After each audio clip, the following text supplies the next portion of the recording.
নমস্কার, আমি রাহুল বলছি। আজকে ভূত না স্বপ্নের 19 নম্বর এপিসোডে তোমাদেরকে স্বাগত জানাচ্ছি। ছোটবেলায় হয়তো আমরা সকলেই আমাদের বয়স্ক দাদু ঠাকুমাদের কাছ থেকে কিছু কিছু জিনিস আমরা শুনেছি, যে কখনো দেখতে পাই আমরা কিছু ভৌতিক কাণ্ড, মানে তারা নিজের চোখে এই জিনিসগুলো নাকি দেখেছে।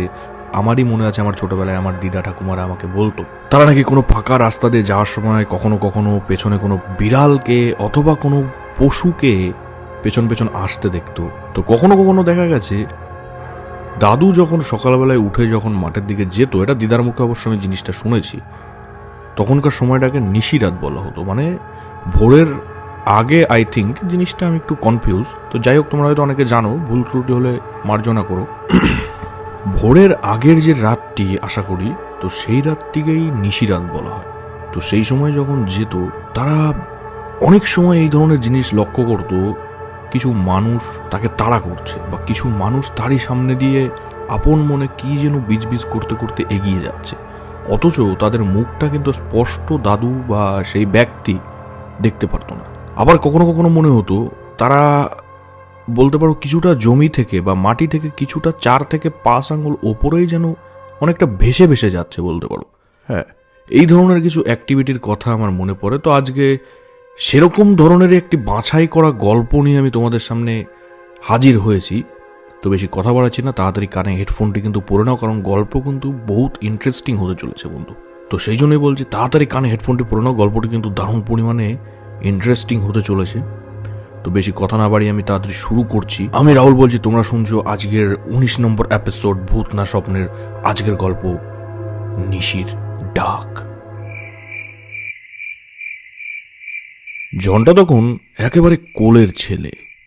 তখন তার মায়ের শক্ত অসুখ করে, সেই জন্যই সে আহ্লাদি পিসির কোলে মানুষ হয়। আহ্লাদি পিসি ঝন্টার বাবার দূর সম্পর্কের এক বোন হয়।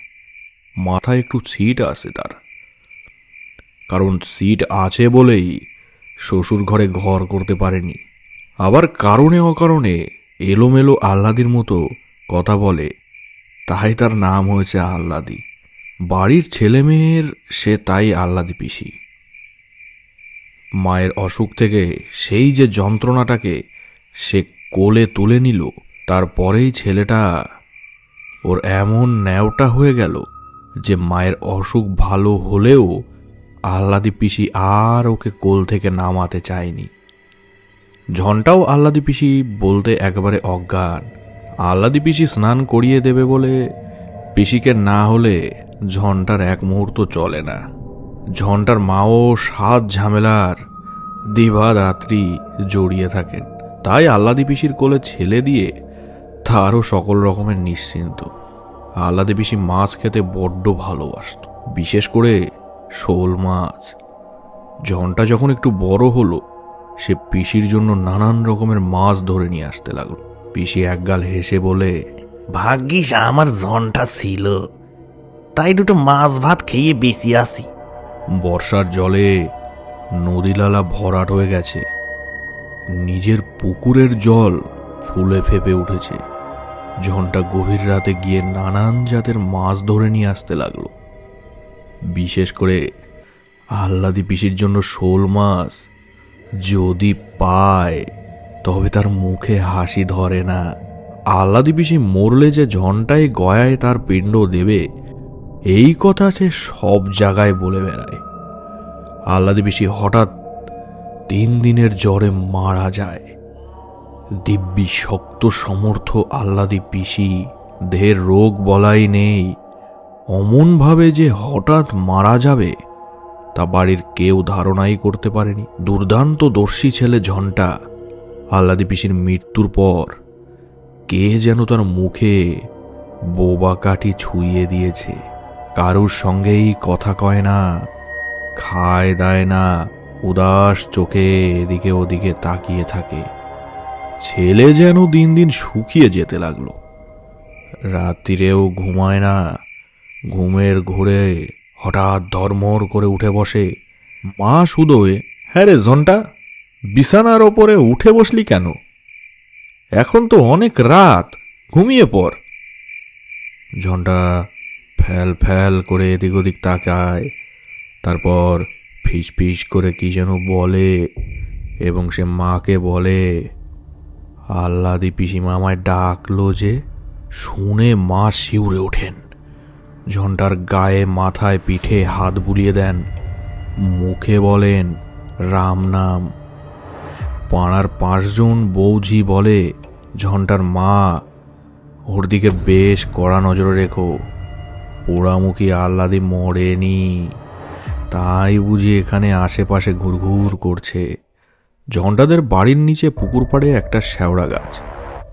গায়ের লোকেরা হাট থেকে সওদা করে ফেরার মুখে ওই শ্যাওড়া গাছের ডালে কাকে যেন বসে থাকতে দেখেছে। বৃন্দাবন গাঙ্গুলি একদিন নাকি একবারে সামনাসামনি পড়ে গিয়েছিলেন।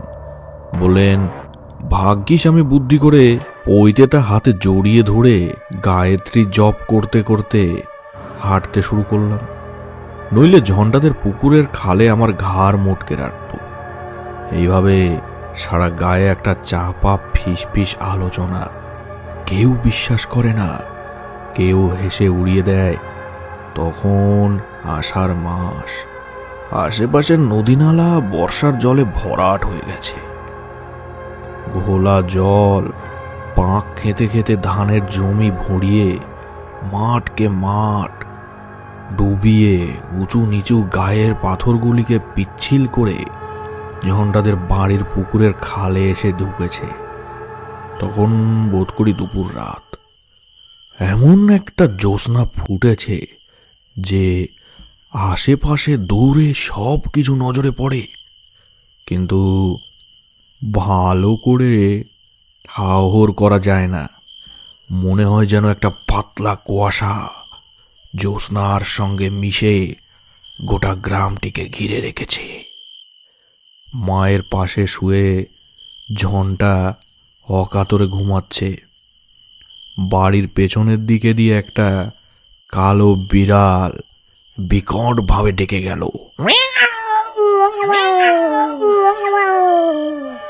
কোথায় একটি ভুতুম পাখি একটানা ডেকে ডেকে বিরক্ত জাগিয়ে তুলেছে, একটা থমথমে ঝিমঝিমে ভাব।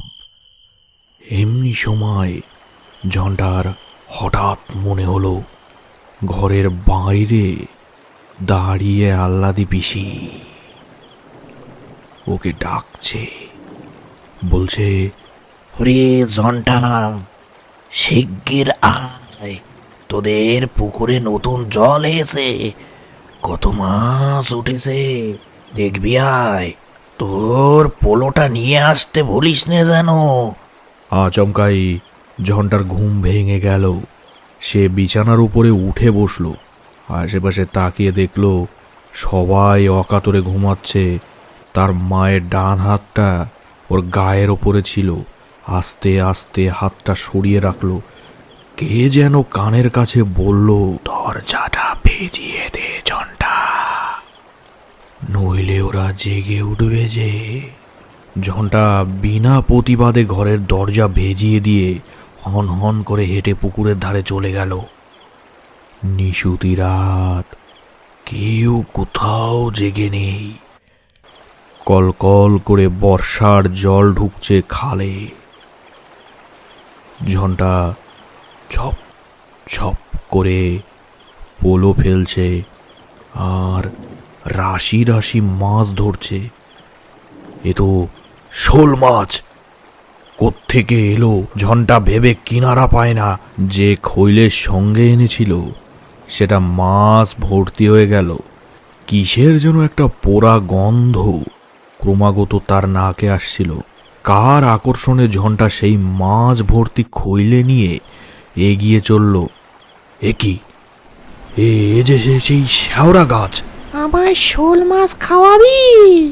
পোড়া শোল মাছ খাওয়াবি আমায় ঝন্টা? ঝন্টা অবাক হয়ে তাকিয়ে দেখল গাছের ডালে পা ঝুলিয়ে কে যেন বসে আছে। আহ্লাদি পিসি না? দেখতে ঠিক সেই রকম। এতক্ষণে ঝন্টা যেন জ্ঞান ফিরে এলো। আহ্লাদি পিসি, আহ্লাদি পিসি তো মারা গেছে। ও তাহলে কার ডাকে এই নিশুতির রাতে মাছ ধরতে ঘর থেকে বেরিয়ে এসেছে? ভয়ে মাথার চুলগুলো খাড়া হয়ে উঠল। সে প্রাণপণ চেষ্টা করলো পালিয়ে যেতে, কিন্তু পা দুটো কিছুতেই উঠছে না। সেকালে মনে জোর এলে ঝন্টা মরিয়া হয়ে ছুটতে শুরু করে দিল। পেছন থেকে আহ্লাদি পিসির কান্না শোনা গেল। ওরে ঝন্টা, শোল মাছগুলো আমায় দিয়ে যা, আমি আর কিছু চাই নে বাবা। আহ্লাদি পিসির কথা যত কানে আসে ঝন্টা তত ছোটে। হঠাৎ তার মাছের খৈলে কে যেন ছিনিয়ে নিয়ে গেল। একটা আর্তনাদ করে ঝন্টা সেইখানেই অজ্ঞান হয়ে পড়ে গেল। তার চিৎকার শুনে বাড়ি থেকে লোকজন এসে যখন পৌঁছালো, ওর মুখ দিয়ে তখন গ্যাজলা উঠে গেছে। অবশেষে মায়ের বুক ভরা কান্নায় 3 দিন পর ঝন্টা তাকালো, কিন্তু কি হয়েছিল কোনো কথাই সে মনে করতে পারে না। শুধু বোকার মতো ড্যাব ডেবে চোখে চেয়ে থাকে। গায়ের সবাই বলল, দেখো ঝন্টার মা, এখন থেকেই ঝন্টাকে একেবারে চোখে চোখে রাখতে হবে। পেতনিরা ওই রকম করে নিশির ডাকে ভুলিয়ে জলের ধারে নিয়ে গিয়ে যদি ঘাড় মোটকে রাখে। শুনে ঝন্টার মার বুকের রক্ত শুকিয়ে যায়। সারা রাত ধরে ছেলের কাছে জেগে থাকে, ঘন ঘন দীর্ঘ নিঃশ্বাস পড়তে থাকে। ভাবে, আমার শান্তির সংসারে এ কি হলো? কি কুক্ষণেই পরের মেয়েকে ঘরে হঠাৎ ঠাঁই দিয়েছিলাম। এদিকে হঠাৎ বাড়ির লোকে লক্ষ্য করলো যে কেমন যেন ঘোলাটে চোখ নিয়ে তাকিয়ে থাকে ঝন্টা। হঠাৎ সে বলে বসলো, আমি পোড়া শোল মাছ খাবো। অমনি সঙ্গে সঙ্গে কোত্থেকে একটা পোড়া শোল মাছ ঘরের মাঝখানে এসে পড়ল থাপাস করে। ভয়ে আতকে উঠল সবাই। ক্রমে ব্যাপারটা সহজ হয়ে এলো। দেখা গেল যে ঝন্টা যখন চা খায়, কে যেন সঙ্গে সঙ্গে তাই এনে হাজির করে। সেদিন দুপুরে গরমে আই টাই করতে করতে ক্ষীণ স্বরে ঝন্টা বলল, মা, আমায় এক গ্লাস ঠান্ডা জল দাও না। মুখের কথা খসাতে যতটুকু সময় না গেল, দেখা গেল সুন্দর একটি গ্লাসে টলটলে পরিষ্কার জল। ঝন্টা সেই জল খেতে যাচ্ছিল, কিন্তু ওর মা হাত দিয়ে সবটুকু মেঝেতে ফেলে দিলেন। বললেন, কখনো মুখ দিস নে ঝন্টা, ওইসব পেতনি জোগাচ্ছে। সন্ধ্যার পর পাড়ার মেয়েরা দল বেঁধে আসতো ঝন্টাকে দেখতে। কথায় কথায় গাঙ্গুলি গিন্নি বললেন, আমার জর্দা ফুরিয়ে গেছে, কাশির জর্দা না হলে আমার মুখ রোচে না। আপন মনে ঝন্টা বলল, তুমি কাশির জর্দা খাবে ঠান্দি? সঙ্গে সঙ্গে ঠন করে মেঝেতে পড়ল একটি কৌটো। গাঙ্গুলি গিন্নি অবাক হয়ে বললেন, এ তো কাশির জর্দা, একেবারে নতুন কৌটো। কোত্থেকে এলো ঝন্টার মা? আর যারা আশেপাশে ছিল ব্যাপারটা জানতে পেরে তারা খুলে বলল, জর্দার কৌটোটা গাঙ্গুলি গিন্নি হাতে তুলে নিতে যাচ্ছিলেন, কিন্তু সেই আহ্লাদি পেতনির কথা শুনলেন। অমনি রাম রাম করতে করতে একেবারে নিজের বাড়ির দিকে পা চালিয়ে দিলেন। যতদিন ব্যাপারটা তামাশা থেকে লোক ভিড় জমায়, কৌতূহলী হয়ে বসে থাকে পেতনির কাণ্ড দেখতে। কিন্তু কত রাতে লোকে এইভাবে না ঘুমিয়ে জাগতে পারে? কিসের যেন দুঃস্বপ্ন দেখে মাঝরাত্রেও ঝন্টার মায়ের ঘুম ভেঙে যায়। মা ছেলেকে বুকের কাছে প্রাণপণে টেনে নেন। বাঁশঝাড়ের দিকে যেখানে একটানা ঝিঝি ডেকে চলে, সেইখানে যেন কার কান্নার রেশ শুনতে পাওয়া যায়। মা চমকে উঠে বসেন, ছেলের মাথায় হাত রেখে সারা রাত ধরে দুর্গা নাম জপ করতে থাকেন। কেবলই মনে হয় তার কোলের ছেলেকে কে যেন ছিনিয়ে নিতে এসছে। সেদিন সন্ধ্যা থেকেই একটানা ঝিঝির বৃষ্টি হচ্ছে। দূর বনে প্রহরে প্রহরে শেয়াল ডাকছে। মনে হচ্ছে যেন ওরাও খুব ভয় পেয়েছে। পাখি পাখালিরা কখন যে গিয়ে বাসায় সেধিয়েছে কেউ খবর রাখে না। গৃহস্থ বাড়ির গোয়ালগুলিতে গরুগুলি এমন বিচ্ছিরিভাবে দেখে চলেছে যেন মনে হয় তারা অত্যন্ত ভয় পেয়েছে বা কোনো কিছুর অশুভ ইঙ্গিত তাদেরকে জ্বালাতন করে মারছে। মাঝে মাঝে কালো প্যাঁচার চেঁচানি কানে ভেসে আছে। শ্মশানের দিক থেকে একটা শো শো হাওয়া বুক চিরে উত্তর অঞ্চলের জলভূমির ওপর দিয়ে বইছে। মনে হচ্ছে কোনো পেতনি বুঝি নিঃশ্বাস ফেলছে। গায়ের পথ আজও একটি লোক নেই, কোনো বাড়িতে একটি ছেলেও কেঁদে উঠছে না। মনে হচ্ছে পৃথিবীটা হয়তো এখানেই স্তব্ধ হয়ে গেছে। রুদ্ধ আতঙ্কে সবাই প্রহর গণনা করছে। সন্ধ্যাবেলায় উনুনে আগুন পড়েনি। বামুন দিদি ঘুঁটে আর কয়লা সাজাতে গিয়ে সেইখানেই ঘুমিয়ে পড়েছে। বাইরের ঘরে বাড়ির কর্তারা সন্ধে থেকেই দাবা পাশা খেলতে বসেন। তাদের চিৎকারে আশেপাশের 10টা বাড়ির লোকে ঘুমাতে পারে না। আজ আধার ঘনিয়ে আসবার সঙ্গে সঙ্গে দাবার ছক একপাশে সরিয়ে রাখে। সবাই ফরাসের ওপরে আগরে নাক ডাকিয়ে ঘুমাচ্ছে। অবিশ্রান্ত বর্ষা চলছে, তারই সঙ্গে তাল রেখে খানা ডোবার ব্যাঙেরা আসর জমিয়ে তুলেছে। আকাশের সমস্ত তারা মেঘে ঢাকা পড়েছে। মাথার উপরে কাল পুরুষ সাংঘাতিক কিছু ঘটবে বলে বুঝি দম বন্ধ করে প্রহর গণনা করছে। ঝড়ের গর্জনে বিপদের ইঙ্গিত। মায়ের পাশে শুয়ে অকাতরে ঘুমাচ্ছে ঝন্টা। এমন ঘুম যে দেখে মনে হয় ওর দেহে বুঝি প্রাণ নেই। আকাশের বৃষ্টি, ঝোড়ো হাওয়া, ঝিঝির ডাক, ব্যাঙের শব্দ, প্যাঁচার চেঁচানি আর কাল পুরুষের নীরব ইঙ্গিত ওকে যেন এমনভাবে ঘুম পাড়াচ্ছে যে সে ঘুম আর কোনোদিন ভাঙবে না। কিন্তু বেড়ার পাশে হঠাৎ ফিসফিসানি কথা শোনা গেল, ঝন্টা উঠে আয়, জলের ধারে আজ মাছ থই থই করছে। ঝন্টা এক মুহূর্তে সচকিত হয়ে ওঠে। আবার সেই ফিসফিসানি আহ্বান ভেসে এলো। উদাস দৃষ্টিতে ঝন্টা উঠে বসলো। কার ডাক, কোথায় যেতে হবে কিছু জানে না, তবু সে উঠে দাঁড়ালো পাগলের মতো। আবার সেই বাঁশবাগানের মধ্যে কার আহ্বান, আজ আর পোলো নিসনে ঝন্টা, খ্যাপলা জলটা হাতে নিয়ে তাড়াতাড়ি আমার সঙ্গে বেরিয়ে আয়। এই প্রহেলি কামায় নিশির ডাক সাড়া না দেবার উপায় নেই। ঝন্টা খ্যাপলা জালটা কাঁধের উপরে তুলে নিয়ে দরজা হুড়কোটা খুলে উঠানে বেরিয়ে এলো। সঙ্গে সঙ্গে কানে তালা লাগানোর মেঘের গর্জন আর বাদুড়ের ডানার ঝাপটানি। কিন্তু মেঘের ডাকেও কারোর ঘুম ভাঙল না। ছায়ামূর্তির হাত ছানিতে ঝন্টা জলের দিকে এগিয়ে যায়। পথের অন্ধকার এত জমাট বেঁধে আছে, তবুও ওর পথ চলতে কোনো অসুবিধা কেন হচ্ছে না। ওই যে ওইখানে কত মাছ ঘাই মারছে, তুই দেখতে পারছিস না ঝন্টা? এগিয়ে যা, ছুড়ে দে খ্যাপলা জাল। অচরেরই নির্দেশ শুনে ঝন্টা একেবারে জলের মধ্যে পা চালিয়ে দিল। তারপর কচুরি পানার মধ্যে তার দেহটা যে কোথায় তলিয়ে গেল সারা গায়ের কেউ জানতেও পারল না। শুধু ঝন্টাদের বাড়ির কালো বেড়ালটা ওর মায়ের কাছে কেঁদে কেঁদে ফিরতে লাগলো। মায়ের কাল ঘুম তবুও ভাঙল না।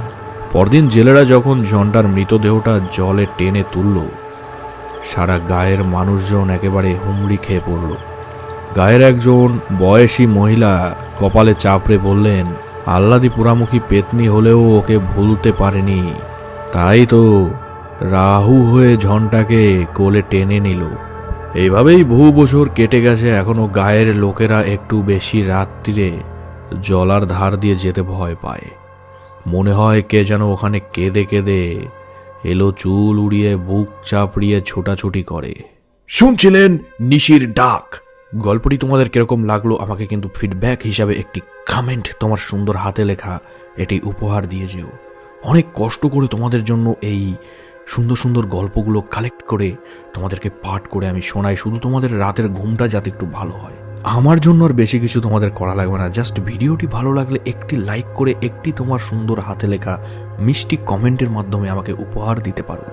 আমার পার্সোনাল মেল আইডিটি আমি এই ভিডিওর ডেসক্রিপশন বক্সে এবং আমার এই চ্যানেলের অ্যাবাউট সেকশনে আমি দিয়ে রাখছি। পারলে তোমাদের জীবনে ঘটে যাওয়া কোনো অলৌকিক ঘটনার গল্প এবং তোমাদের প্রিয় মানুষ বা আশেপাশের কারোর কাছ থেকে শোনা যদি কোনো ঘটনা বা গল্প যদি তোমাদের জানা থাকে, আমাকে তা নির্দ্বিধায় মেল করে জানাতে পারো। আমি আমার নিজের সামর্থ্য মতো তোমাদেরকে সেই গল্পটি পাঠ করে শোনাবো এবং তোমাদের মনোরঞ্জন করব। দেখা হচ্ছে আবার পরের কোনো এপিসোডে, ততদিনের জন্য ভালো থাকো, সুস্থ থাকো। Good night.